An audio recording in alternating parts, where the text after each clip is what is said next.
that day, God said, oh, today's the last day. And I remember it was during a meeting and I said, oh, I'm resigning. They said, oh, what are you doing this week? I said, I'm resigning this week. I was very teary and very emotional because that was the break point. And in order to step into a breakthrough, something needs to break, and that needed to break. And in that way, it was me stepping into this like redirection, because I thought I was going to go to my work, do my job, go to the little schools. But God had other plans. So I think that was the redirection. I needed to leave. I got what I got. The greatest time of my life. The greatest time of my life. My name is Anastatia Nkhuna. Currently, I'm in between. I just resigned from my job. So I run Helang Media and Helang Magazine full time.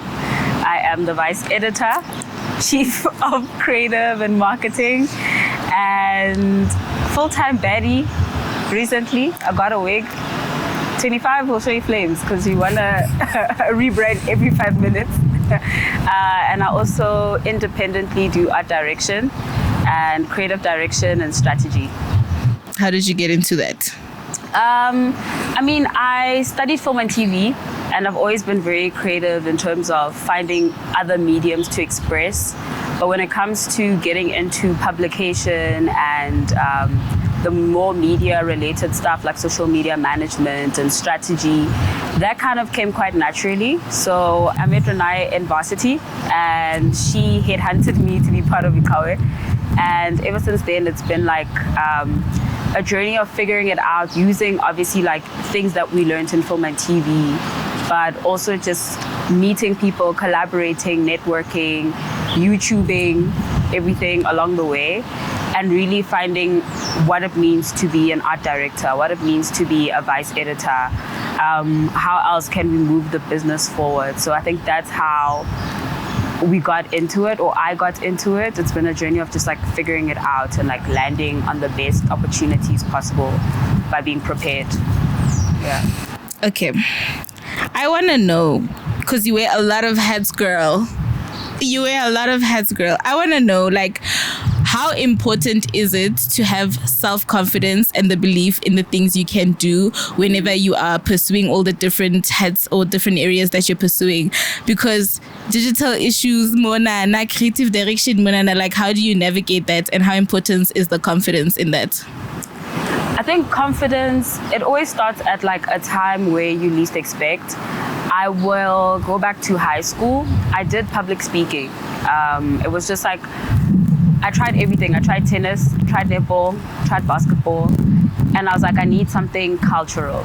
And I did public speaking, mainly because I knew it's going to help me in terms of my communication skills. I was always very reserved, very shy, but I knew like, I like reading, I like words, but I needed a stage to kind of practice. Little did I know that would give me the confidence that's going to allow me to express my ideas much more clearly and much more coherently to people.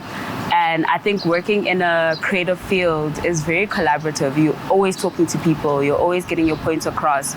But it taught me like a soft skill that I use to build my confidence. Like I can confidently walk into a room, walk into a space and talk my talk.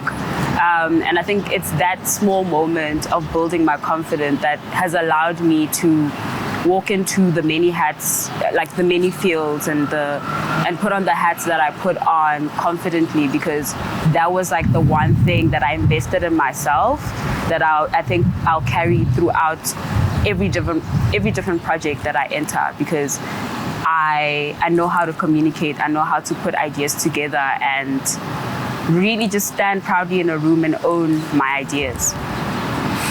So what would you say it is about you that sets you apart? Like, what makes you stand out? Because there's a lot of hymns, chatter, that the creative field is very saturated, right?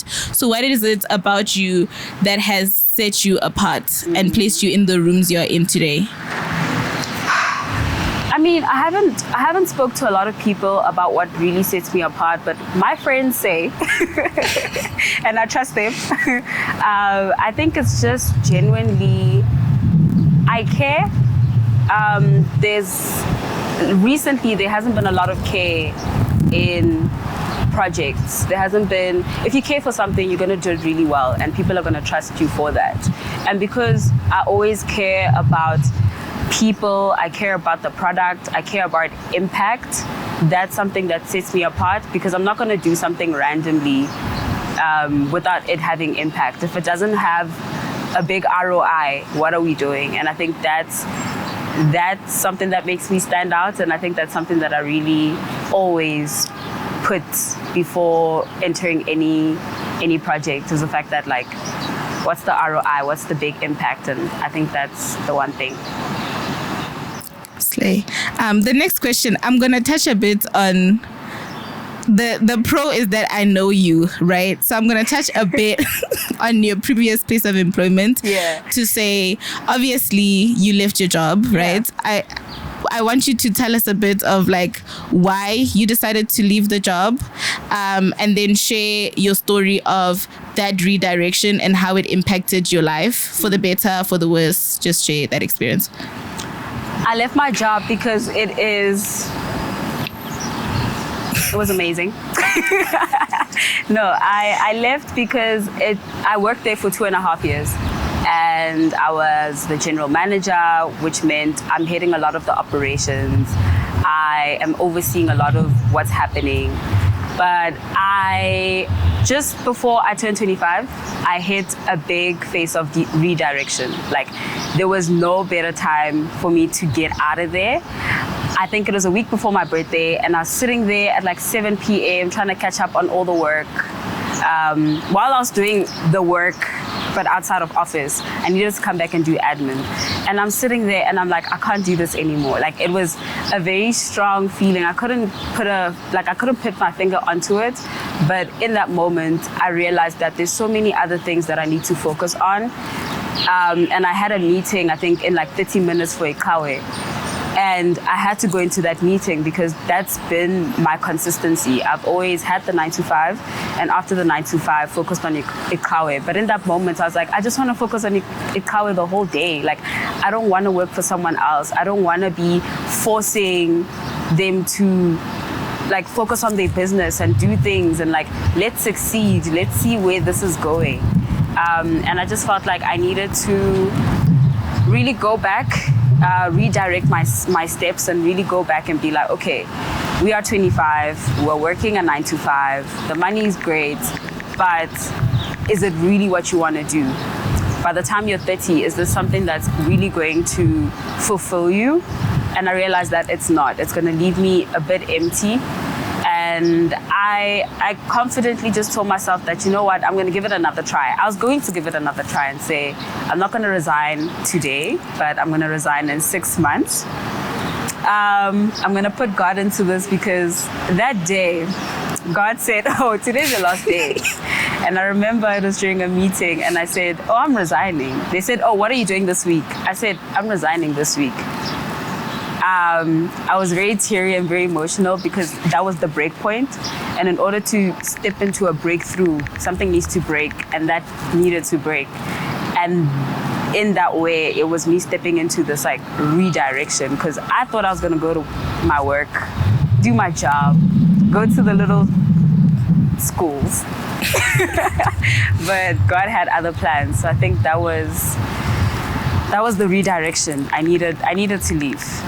I got what I got.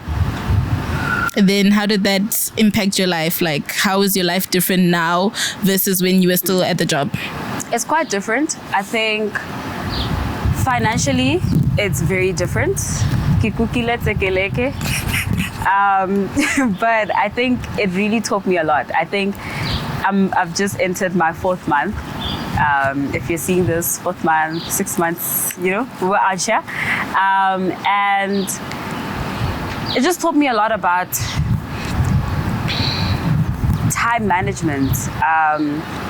Because now I'm fully focused on my own business. I can't drop the ball. I can't be too comfortable. I I can't have imposter syndrome. My confidence needs to be on 100.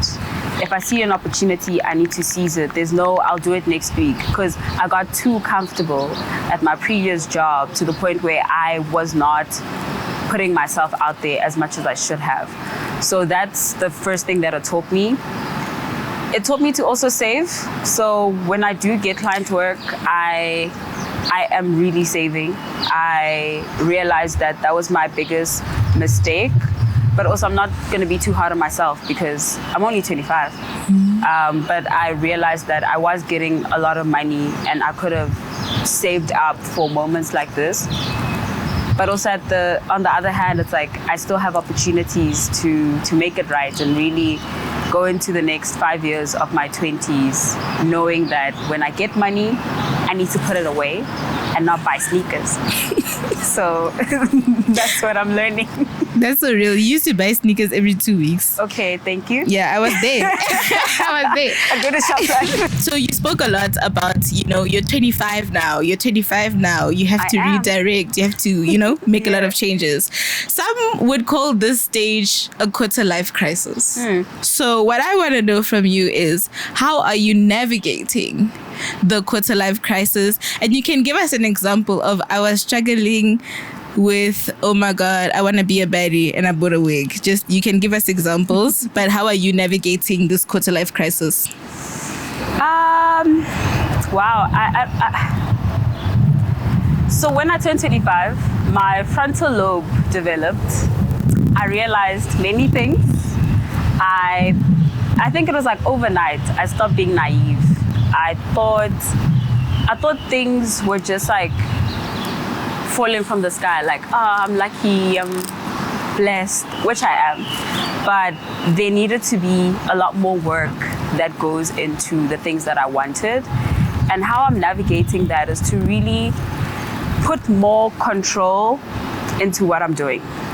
Put more systems into what I'm doing. I can't just wing it. It's not like going to school and at 8 you have class. No one's putting those systems in for you. You're doing it for yourself. So even right now, I don't have a 9 to 5, which means I'm still gonna wake up at 7. I'm going to exercise. I'm gonna eat. Like I'm gonna try be what an adult is in my own way, right? And I'm putting in those systems because I know it's really gonna help me. It's going to help me to sit down at a desk and push out work. Because at the end of the day, I'm gonna tick off all the things that I need to do and still have time to spend time with my mom, spend time with friends, go out and have fun. But knowing that I did everything that I needed to do. So I feel like right now it's putting in the systems to help me navigate these 20s a lot better, because it can be, the chaos comes with you not knowing what to do and you not having the steps to be like, okay, every day during the week I wake up at this time I have meetings, at this time I do a creative project, at this time I take a walk.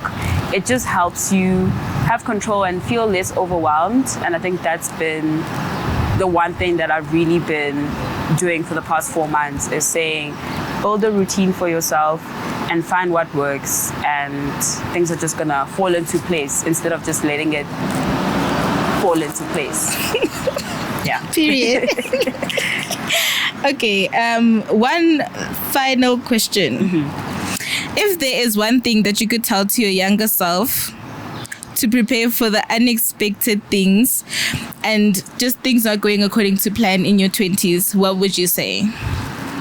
If I could tell my younger self, I'd tell my younger self, girl, it ain't that deep. It ain't that deep. I was always told like I'm mature, like I'm too mature for my age, mainly because I keep quiet when I need to keep quiet. I don't need to entertain you. If you have a problem with me, I apologize. Like I was very like reserved. But I realized that it's not that deep, but also stand up for yourself. I feel like in my previous job, I never really stood up for myself. I let them stand for me. And that's because that was me when I was younger. I was very, I can help you with this. Help me. Help me. I know what I'm doing, so help me. And I think that's what I would tell my younger self to say. Let people help you. Stand up for yourself. And it's not that deep. Period. Thank you, Anastatia Nkhuna, 25. That can't be my brand. Time of my life, the greatest time of my life,